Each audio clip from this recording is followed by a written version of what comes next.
விளக்கமா இரு.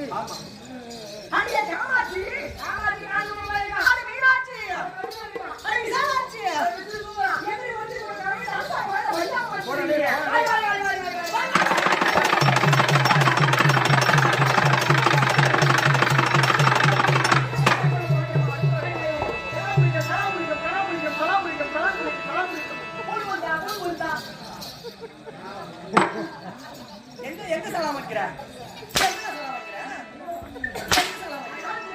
யாரு?